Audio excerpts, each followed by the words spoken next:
सबका ध्यान federal reserve chairman Jerome Powell की टेस्टिमनी पर रहेगा, जहां पे वे यूएस इकोनॉमी और सेंट्रल बैंक की इंटरेस्ट रेट्स पॉलिसी को लेकर बात करेंगे। माना कि पावेल इस बात पर अड़े रहेंगे कि और एविडेंस की जरूरत है जब वे इंटरेस्ट रेट के टाइमिंग को डिसाइड करेंगे। अपने दिन की शुरुआत समझदारी से करें। महत्वपूर्ण खबरें और दुनिया भर के स्टॉक मार्केट्स पर विश्लेषण के लिए इस वीडियो को अंत तक देखना न भूलें। Market trends, global cues neutral. कल के व्यापार में विदेशी संस्थागत निवेशकों ने 61 करोड़ रुपए के शेयर्स खरीदे और घरेलू संस्थागत निवेशकों ने भी 2,867 करोड़ रुपए के शेयर्स खरीदे। आज सेंटीमेंट थोड़ी रिस्की रहने का अनुमान। Market breadth neutral. निफ्टी के टेक्निकल्स ओवरबॉट कंडीशंस जताते हुए ऑप्शंस डेटा अनुसार निफ्टी की नियर टर्म ट्रेडिंग रेंज 23,700 से 25,000 के बीच हो सकती है। इंडियन वोलेटिलिटी इंडेक्स 13.60 लेवल्स पर ऊपर बढ़ चुका है।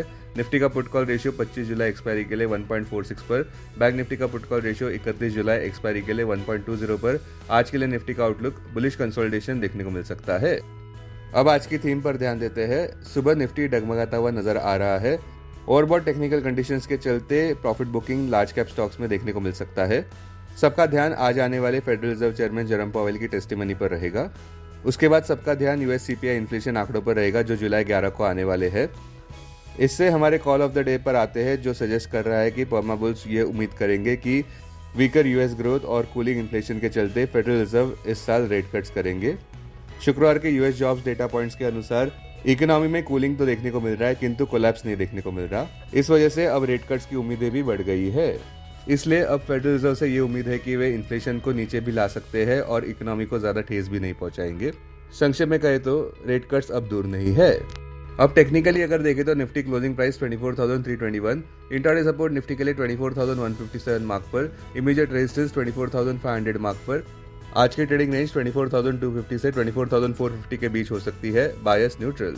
Bank Nifty closing price 52,426, interweek support 52,100 mark पर। बैंक निफ्टी के लिए सबसे अहम रेजिस्टेंस अब 53,100 मार्क पर। आज की ट्रेडिंग रेंज 52,100 से 52,900 के बीच हो सकती है, बायस न्यूट्रल। अब डेरिवेटिव्स डेटा डैशबोर्ड पर ध्यान देते हैं। निफ्टी जुलाई futures last traded price 24,379, premium +58। Put call open interest ratio Nifty 25 जुलाई एक्सपायरी के लिए 1.46 पर। बैंक निफ्टी 31 जुलाई एक्सपायरी के लिए 1.20 पर। Maximum call open interest Nifty के लिए 24,000 और उसके बाद 25,000 स्ट्राइक प्राइस पर। बैंक निफ्टी के लिए maximum call open interest 51,000 strike price पर। Maximum put open interest Nifty के लिए 24,000 और उसके बाद 23,500 स्ट्राइक प्राइस पर। बैंक निफ्टी के लिए maximum put open interest 51,000 strike price पर। Futures one day highest open interest change पर ध्यान देते हैं। लॉन्ग बिल्डअप में ONGC, ITC, BEL, Marico, Dabur. Short covering में national aluminium, Hindustan copper, Alkem, Tata motors, Larsen. Short buildup में bank of Baroda, Oberoi realty, Divi's lab, RBL bank, Titan. Long unwinding में Aarti industries, India cement, Motherson, MGL, TVS motor. आज stocks जो FNO ban में है वो है ABFRL, Bandhan bank, Chambal fertiliser, GNFC, Hindustan copper, India cement, Indus tower, PEL. Near term में ऐसे बहुत सारे इवेंट्स हैं जो सुर्खियां बटोरेंगे। टीसीएस औपचारिक रूप से 11 जुलाई को Q1 अर्निंग सीजन का आगाज करने जा रहा है और उसके बाद HCL टेक्नोलॉजीज 12 जुलाई को और एवेन्यू सुपरमार्ट्स 13 जुलाई को। भारत के सीपीआई और आईआईपी डेटा भी जुलाई 12 को आने वाले हैं। भारत का रिटेल इन्फ्लेशन मई महीने में 12 मंथ लो पर देखने को मिला था, 4.75% पर। हम ये देखना चाहेंगे कि क्या फूड इन्फ्लेशन भी नीचे आता है 8.69 लेवल्स के। अब यूनियन बजट 2024 के लिए भी काउंटडाउन शुरू हो चुका है, जहां पे वित्त मंत्री निर्मला सीतारमण अपना यूनियन बजट पेश करेंगी लोकसभा में 23 जुलाई को सुबह 11 बजे।